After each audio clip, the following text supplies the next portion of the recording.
आओ आज का प्रोग्राम शुरू किया जाए। आज का विजय कुमार जी का प्रश्न है कि ध्यान में हम बैठते हैं तब तो ध्यान लग जाता है, लेकिन दिन के लिए ऐसी कोई विधि हो जिससे दिन में भी हमारा ध्यान या भाव बना रहे। तो इस पे चर्चा किया जाए। एक प्रश्न और आया कि सत्संग है क्या चीज। पहला प्रश्न विजय कुमार जी का था, दूसरा प्रश्न मास्टर राजेंद्र जी का है। तो सत्संग है क्या, सत्संग के विषय में, सत्संग के विषय में पहले समझे। एक भजन है सत्संग के ऊपर ही। देखी बहुत निराली ये महिमा है सत्संग की, देखो बहुत है निराली ये महिमा सत्संग की। महिमा है सत्संग की है, महिमा देखो सत्संग की, ये तो बहुत निराली ये जो महिमा है सत्संग की। सत्संग में है मिलते हीरे, पर मिलते हैं धीरे धीरे। सत्संग में है मिलते हीरे, पर मिलते हैं धीरे धीरे। जिसने खोज निकाली, हाँ जिसने खोज निकाली, है ये महिमा बड़ी सत्संग की, ये तो बहुत निराली है महिमा ये सत्संग की।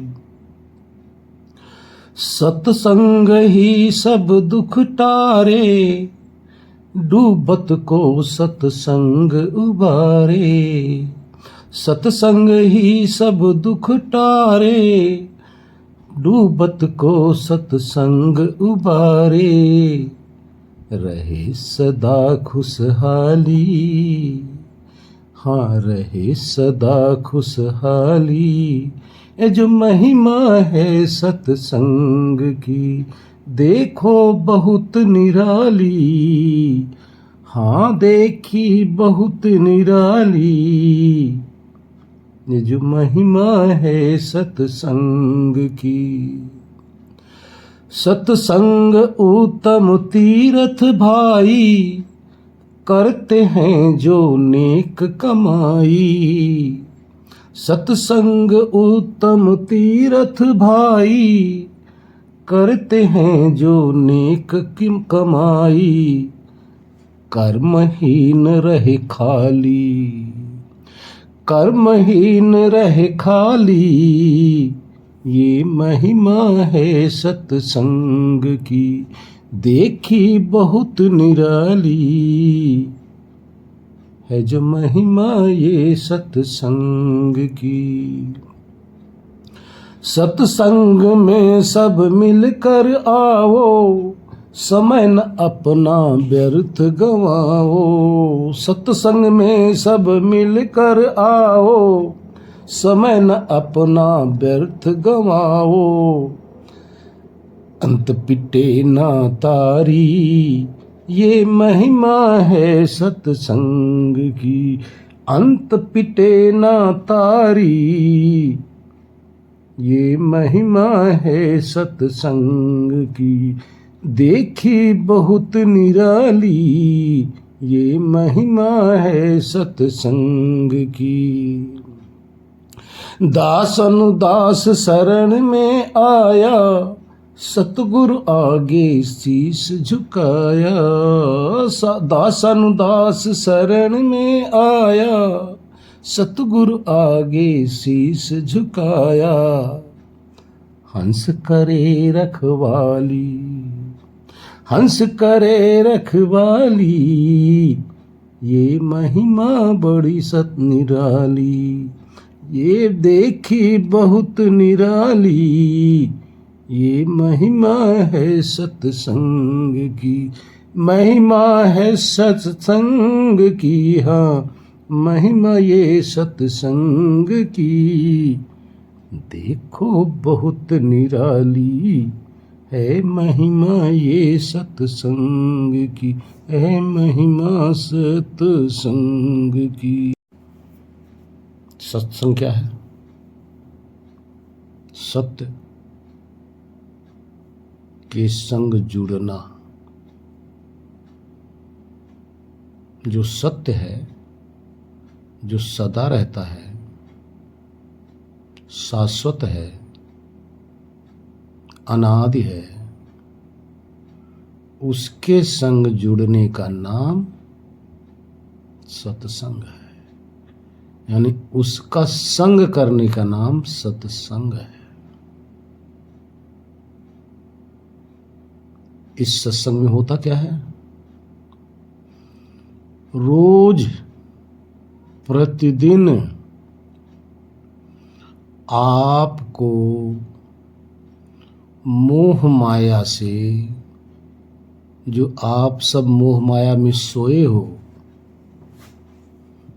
आपको झकझोर कर, इस नींद से आपको हिलाकर जगाने का प्रयत्न किया जाता है। अज्ञान की निद्रा में, काम क्रोध मोह लोभ की निद्रा में सब सोए हो। तो सत्संग आपको वहां से सोए हुए को जगाता है। अज्ञान में पड़े हुए को वहां से हटाकर सत्य के संग लगाता है। ये प्रतिदिन सुनना चाहिए। अगर आपको सत्संग नहीं मिल पा रहा गुरु का, या डायरेक्ट कोई नहीं मिल पा रहा है, तो जो पहले के गुरु हैं उनके द्वारा जो रचित ग्रंथ है उनको पढ़ लेना चाहिए। उससे क्या होगा? आपकी मोह निद्रा भंग होगी, आंखें खुलेगी ज्ञान की, ज्ञान का चक्षु खुलेगा, सत्य का अनुभव होने लग जाएगा। ये है सत्संग। सत्संग में आपको भोग वासना से हटाकर जो आत्मा की खुराक है वो दिया जाता है। आप अपने आत्मा को अब तक तड़पा तड़पा के मारे हो, इसका पतन करते चले आए हो। इसको आपने आपके ही कर्मों के द्वारा, आपके अज्ञानता के द्वारा, जो महान ज्ञान स्वरूप सत्ता है, उसको अज्ञान के अंदर आपने सुला दिया है, अज्ञान का भंग पिला दिया है। अब उस भंग का नशा उतारने के लिए सत्संग है। यहां आपको ज्ञान के कोड़े मार मार के, सत्य बता बताकर, आपकी कमियों को दिखा दिखाकर, आपके सामने आपको ही बताया जाने कि जो स्थान है, जो जगह है, उसको सत्संग कहते हैं। इसलिए सत्संग आवश्यक है, प्रतिदिन आवश्यक है, क्योंकि आप सारा दिन मोह निद्रा में जाकर, भोग में जाकर सो जाते हो और वहां आपको ज्ञान ही नहीं रहता कि इस भोग से भी परे कुछ है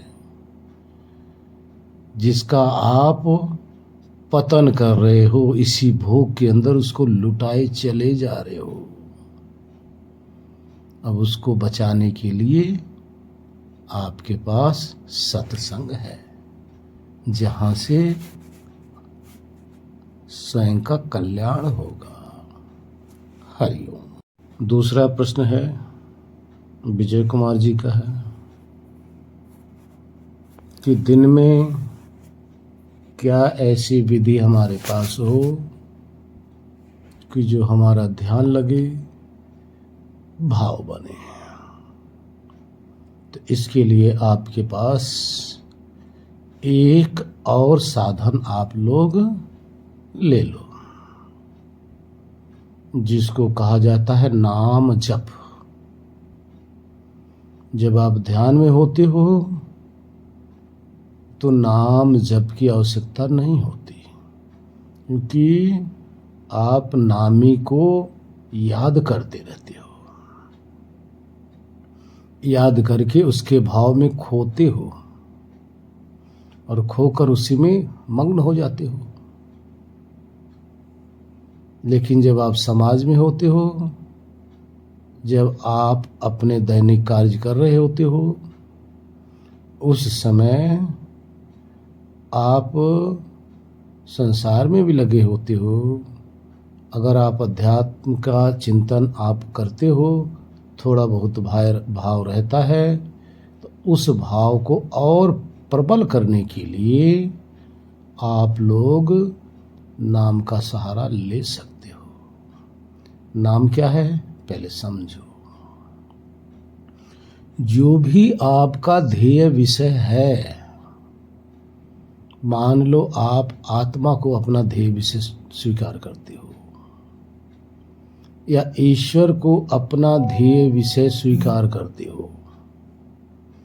यदि आप ईश्वर को अपना ध्येय विषय स्वीकार करते हो, तो ईश्वर का नाम आप ले लो। वो नाम कैसा हो, जिस भी शब्द से, जिस भी नाम से आप ईश्वर को पुकार सको, आपका भाव बन सके, जिस नाम के द्वारा सिर्फ ईश्वरी हो, अन्य कोई उस नाम से भाव न आने पाए, उस नाम को आप ले सकते हो। जैसे वेदों के अंदर सबसे उत्तम नाम ओम का है। ओम का अर्थ जनरेटर, ऑपरेटर, डिस्ट्रॉयर। तो आप इसको भी ले सकते हो। लेकिन ओम सिर्फ नाम रटने से बात नहीं है, उसका भाव भी आपके अंदर आना चाहिए।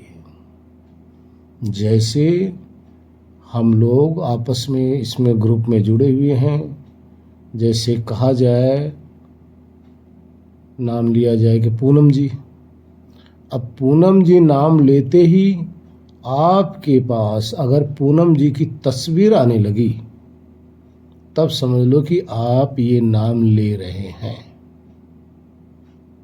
अगर उनका कोई भाव आपके पास नहीं आ रहा है, तो ये सिर्फ तोते की तरह रटने वाली बात हुई है। ये नाम कोई किसी काम का नहीं है, व्यर्थ है।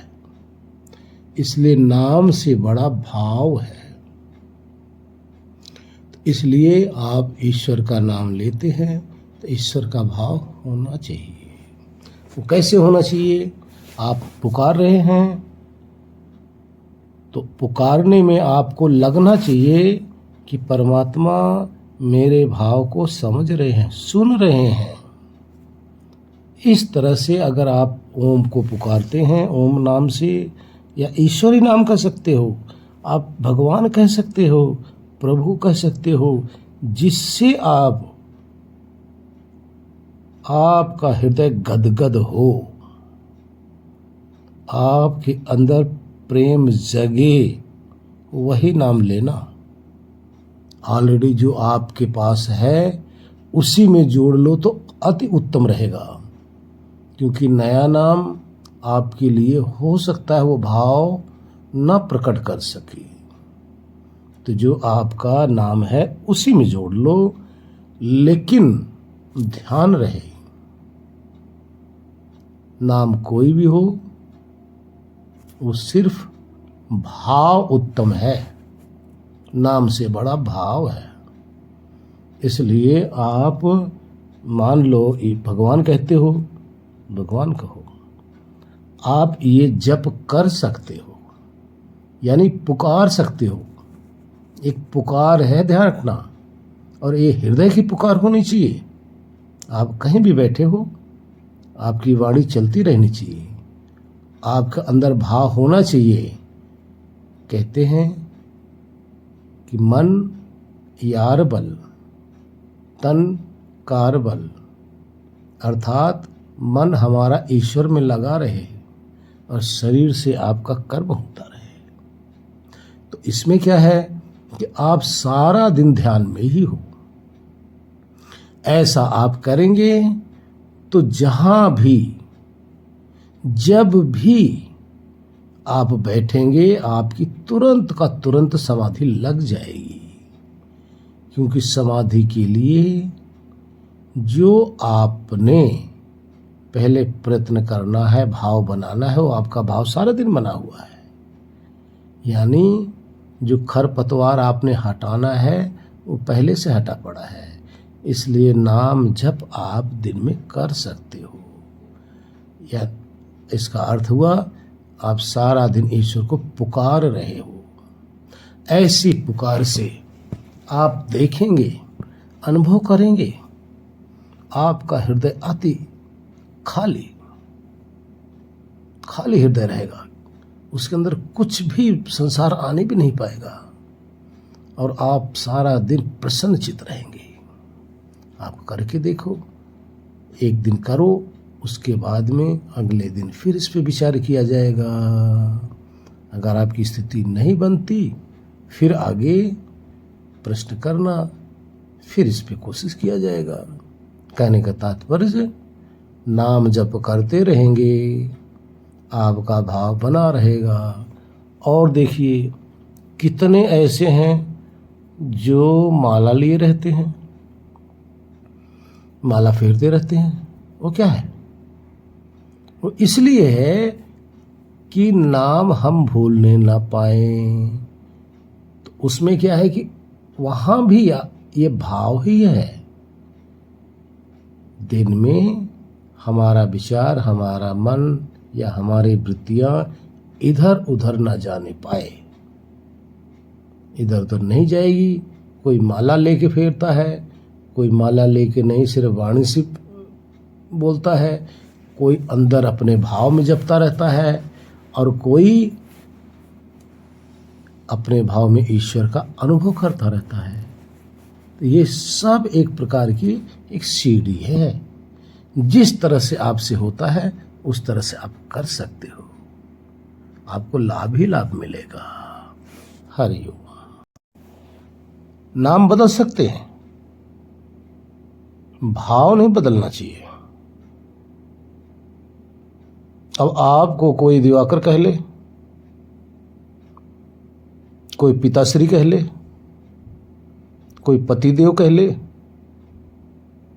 कोई गुरु कह ले, कोई शिष्य कह ले, या कोई डॉक्टर साहब कह ले, भाव सबका एक आप से है।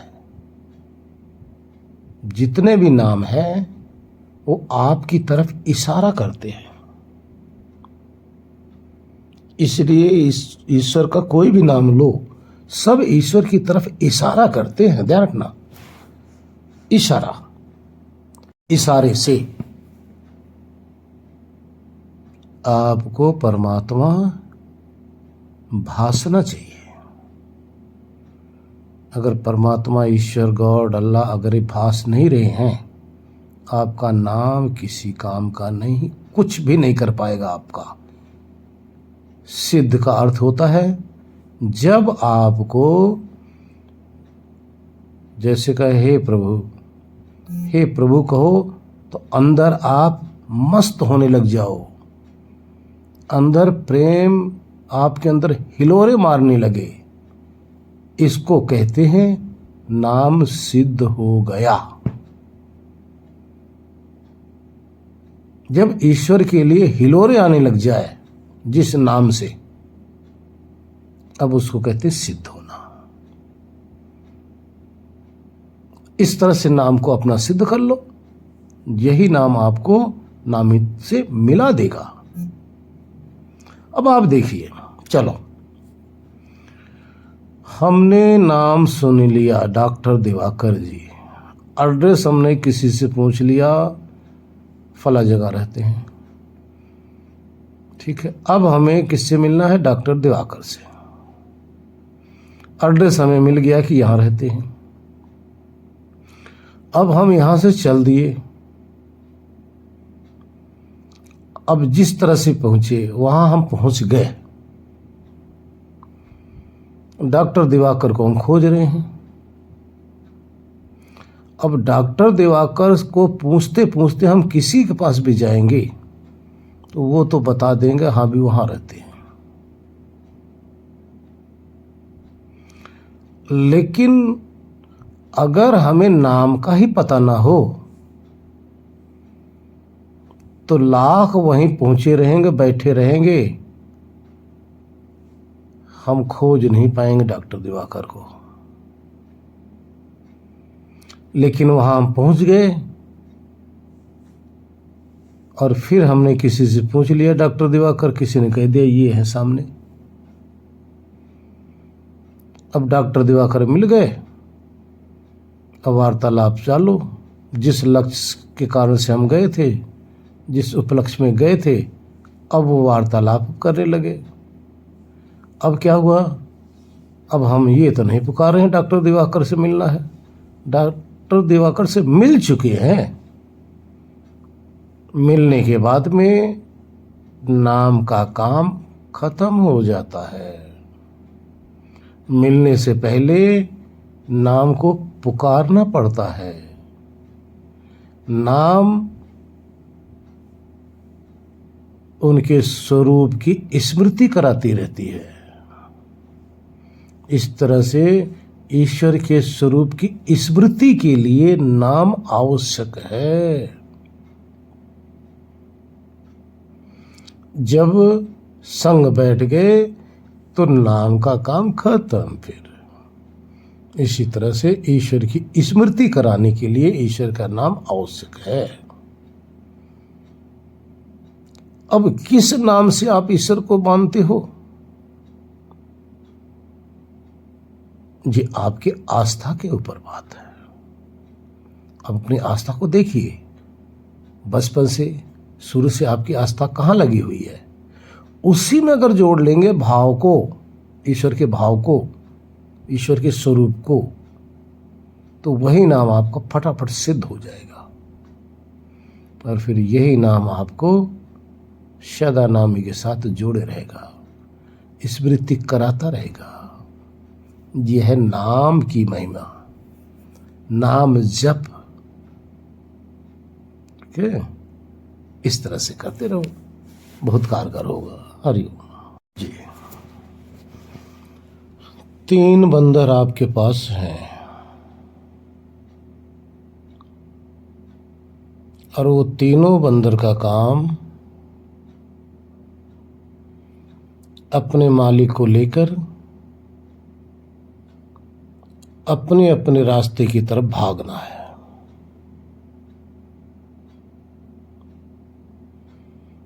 एक बंदर है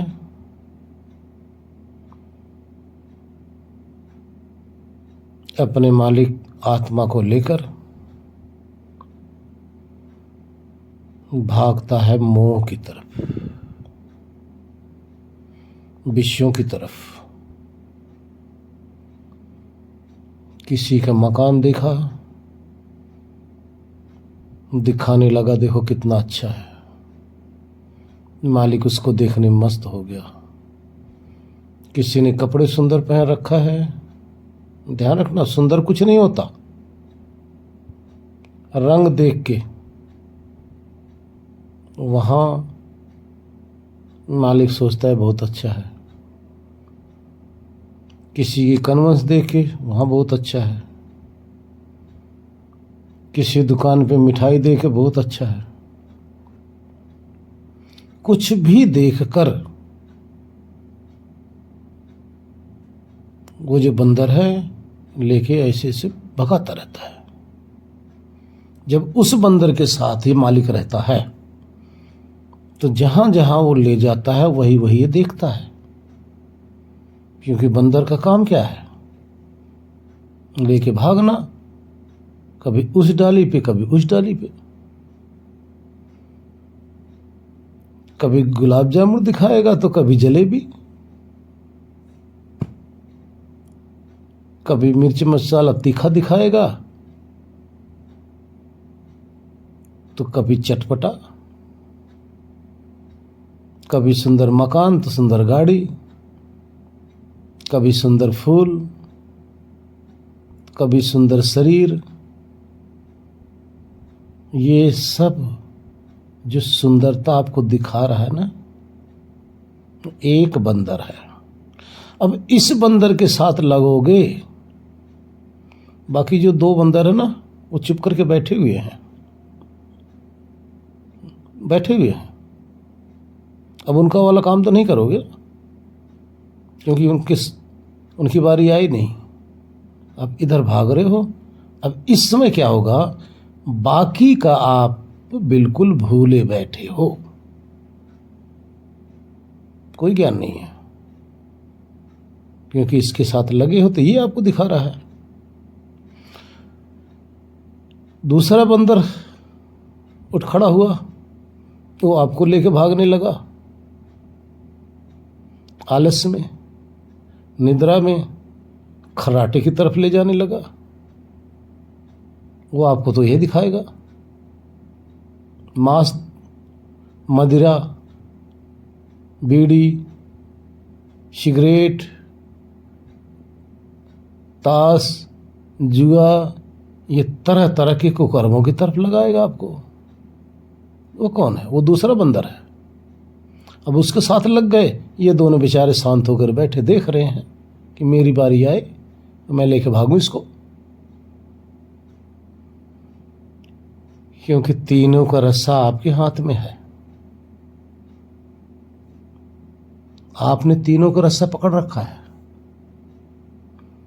लेकिन जिसकी बारी आएगी वो आपको घसीटता फिर रहा है, घसीटता चला जा रहा है और आप पे उसके पीछे पीछे भागे चला जा रहे हो और वही देख रहे हो जो दिखा रहा है। तीसरा बंदर वो क्या करेगा, जब उसकी बारी आएगी तो आपको क्या दिखाएगा, वो आपको सत्य दिखाएगा। वो यही बताएगा पागल हो गया है, वो तो आत्मा है। क्यों ये जो दोनों दिखा रहे हैं, ये दोनों बंदर दिखा रहे हैं, ये गलत दिखा रहे हैं भाई, मेरी बात मानो। वो आपको न्याय के अनुसार दिखाएगा, सत्य दिखाएगा,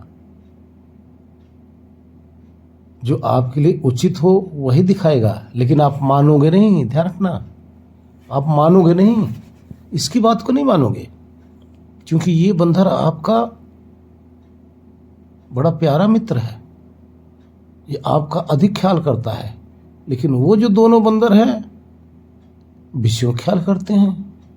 अब उनकी बात तो मान लोगे, जो विषय की तरफ ले जा रहा है ना, खुदा रहा है आपको, उसकी बात तो आपको रुचि, उसमें रुचिकर होगा, क्योंकि आपको भी स्वाद आएगा, क्योंकि अनुभव करना आपका काम है, सुख की अनुभूति करना आपका काम है। लेकिन ये जो तीसरा बताएगा इसमें आपका सुख होगा ही नहीं, इसकी बात मानोगे नहीं। अब ये तीनों बंदर आपके पास ही हैं, अब किसकी बात मानते हो? किसमें आपको रुचि ज्यादा है? अगर आपकी रुचि विषय वाले बंदर की है तो उसी के साथ साथ भागते रहोगे, उस समय ये ज्ञान आपका छूटा रहेगा, आपको पता ही नहीं चलेगा, आप मानेंगे नहीं। आप एक ना एक बंदर का के पीछे आप लगे रहते हो। कभी उसकी बारी आई तो वो दोनों बैठ गए, कभी इसकी बारी आई तो वो दोनों बैठ गए, कभी उसकी बारी आई तो वो दोनों बैठ गए। जिस बंदर के साथ रहोगे वो बंदर आपको वहीं ले जाके डुबाएगा, क्योंकि आपको पता नहीं है। इन बंदर को अपने अधीन करने का आपके अंदर सामर्थ्य नहीं है, अभी समझ ही नहीं आई। लेकिन जो सत्य रूपी बंदर है वो अगर आपको बताता है, उसकी सलाह आप मान लेते हो, तो ये दोनों जो बंदर आपको इधर उधर कुदा रहे हैं ना, इधर उधर भटका रहे हैं ना, काबू में आ जाएंगे, आपके बस में आ जाएगा। लेकिन आप ऐसा करते नहीं, आप उनके गुलाम हो चुके हो, उनके अभ्यस्त हो चुके हो, आप सुधार नहीं पा रहे हो। जब आप सत्य रूपी बंदर की बात को समझकर मान जाएंगे, वो जो दोनों हैं जो आपको विषयों में और आलस्य में ले जा रहे हैं ना, तो उन पे कंट्रोल कर लोगे। कारण ये है भाई, हरिओम। भाव तो बना है आपका, लेकिन समझ नहीं आई। जब समझ आई तो छूट जाएगा। धीरे धीरे जैसे जैसे आप आगे बढ़ते जाओगे ना, पिछली क्लास को छोड़ते जाओ, उसी पे अगर बैठे रहोगे तो आगे आप जा नहीं पाओगे, समझ नहीं पाओगे।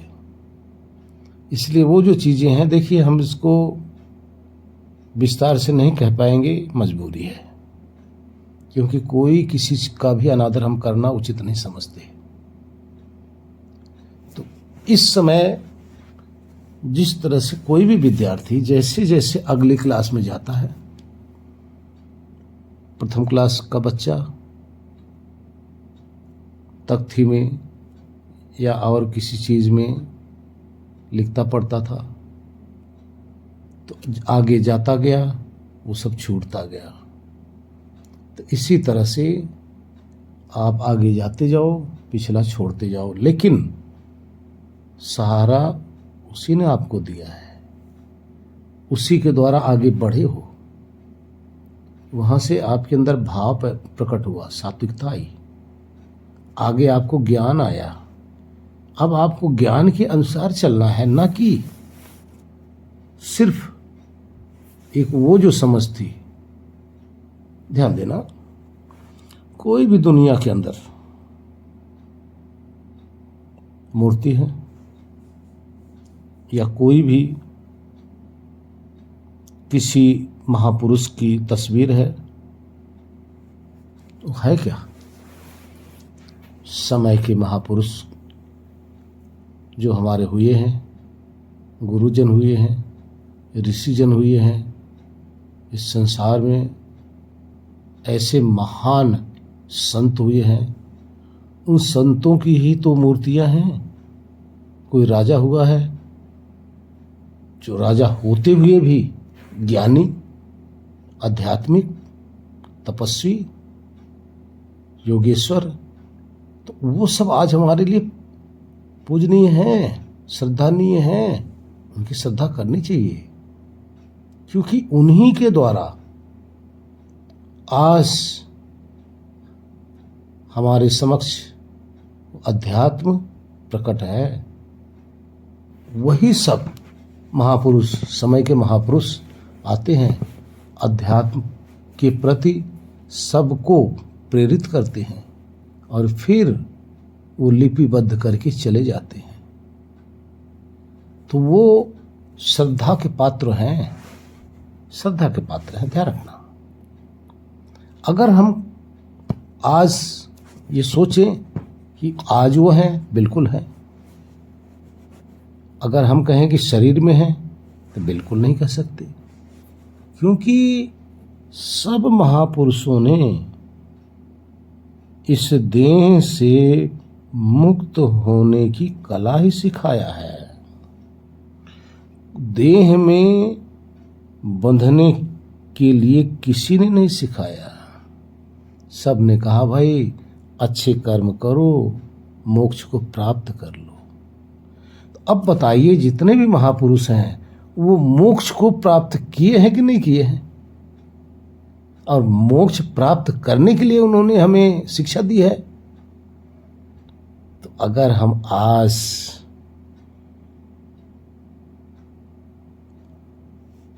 थोड़ा उचित नहीं होगा, जो मोक्ष में चला गया उनको हम, उनकी कृपा को तो हम स्वीकार करें, लेकिन कोई फायदा नहीं होगा। उनके एक एक शब्द हमारे लिए, हमारे कल्याण का कारण है, हमारा कल्याण हो सकता है। लेकिन उनके बताए हुए मार्ग से हम अपना कल्याण करें ना।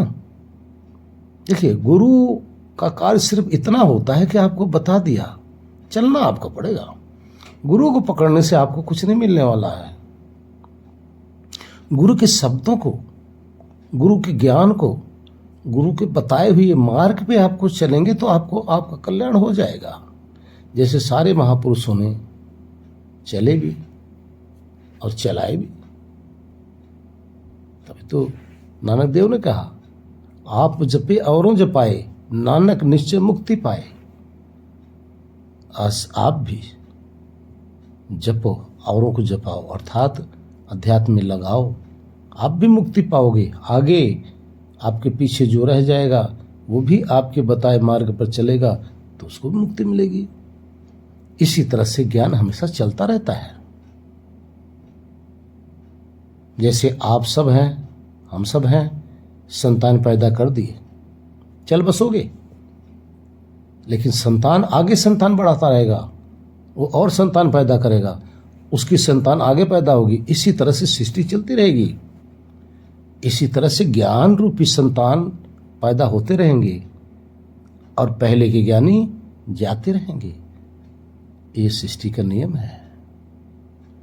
इस तरह से हम करें। आज हमारा समय है, पहले उन गुरुओं का समय था, आगे आने वाले गुरुओं को समय रहेगा। सब प्रयत्न करते हैं, जितना जिसको ज्ञान है उस हिसाब से समय के गुरु प्रयत्न करते रहते हैं, लगाते रहते हैं। तो कहने का तात्पर्य है, आपको अंतिम, देखिए, आत्मज्ञानी को, ब्रह्मज्ञानी को कोई भी कार्य शेष नहीं रहता, कोई भी कर्मकांड उसके लिए उचित नहीं होता। लेकिन जो ज्ञानी नहीं है वो उसको कर्मकांड के द्वारा आगे बढ़ते रहना चाहिए। कर्मकांड ज्ञान मार्ग में आने का साधन है और ज्ञान मार्ग डायरेक्ट मोक्ष का साधन है। इसलिए आप लोग ऋषि हैं, ऋषियों का कोई कार्य नहीं है। और इसलिए आपका मूल लक्ष्य है, अंतिम सीढ़ी पर आप, अंतिम पायदान पर आप इस समय खड़े हैं। इसलिए अंतिम लक्ष्य को आप बेधो और मोक्ष को चले जाओ। हरि ओम नमो नारायण। शांति शांति शांति। जब नाम नीचे जो प्राण आते जाते हैं, नाम अंदर जब चलता रहेगा तो आपका भाव इधर उधर नहीं जाएगा, आपका मन विचलित नहीं होगा। विचलित नहीं होगा तो नाम नामी से आपको जोड़े रहेगा। इस तरह से आपका ध्यान, देखिए, एक बैठ कर ध्यान करते हो, एक चलते फिरते ध्यान करते हो। बैठकर जो ध्यान करते हो, यहाँ नाम की आवश्यकता नहीं है। यहाँ आप सीधे नामी से टच में रहते हो। जो चलते फिरते नाम के द्वारा आप ध्यान करते हो, ये नाम आपको नामी से जोड़ के रखता है, लेकिन समाधि नहीं लगती इसमें। वहाँ समाधि लगती है, यहाँ समाधि नहीं लगेगी, लेकिन आपको विषय वासनाओं से हटा के रखेगा और ईश्वर से जोड़ के रखेगा। विषय वासना से आप परे रहेंगे और इस संसार में विषय वासना छोड़ना ही, उसका भावना आए, ये बहुत बड़ी उपलब्धि है भाई। हरि ओम।